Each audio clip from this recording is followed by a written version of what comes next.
அன்பை பரிமாறிக்கணும். அதுக்கு மட்டும் இல்லாம உடல் உறவு என்பது என்ன? எப்படி உடல் உறவு கொள்ள வேண்டும்? இத பற்றிய ஒரு விஷயங்கள் வந்து உங்களுக்கே தெரியுமான்னு எனக்கு தெரியல. இதெல்லாம் நம்ம தெரிஞ்சுக்கணுங்க. ஏன்னா, எப்படியோ வந்து இன்டர்நெட் என்கின்ற ஒரு அரக்கன் வந்து நல்ல விஷயங்களுக்கும் உதவுது, தீய விஷயங்களுக்கு உதவுது. போர்னோகிராஃபி என்று சொல்லக்கூடிய அந்த ஒரு ஆபாச படங்கள்லாம் வந்து மக்களுடைய மனதுல வந்து இளைஞர்களுடைய மனதுல வந்து பதிவாயிருக்குது. இப்போ அத நீக்கணும். அந்த கண்டிஷனிங் எடுக்கணும்.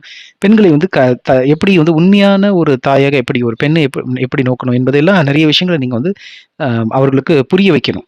இந்த கல்வி ரொம்ப முக்கியங்க. அதுக்கு தியான பயிற்சிகள் பழக வேண்டும். மன அலைச்சல் குறையும் பொழுது, எல்லாத்துக்குமே ஒரு இன்னொரு டைமென்ஷன் கிடைக்குங்க. அந்த பையனுடைய அம்மா வந்து இவன் இவன் ரெகுலர் அஃபெண்டரா தான் இருந்திருப்பான். அதாவது அடிக்கடி இந்த மாரி தவறு விஷயங்கள்ல பார்க்கக்கூடியவனாகவே இருந்திருப்பான்னு எனக்கு தோன்றுகிறது.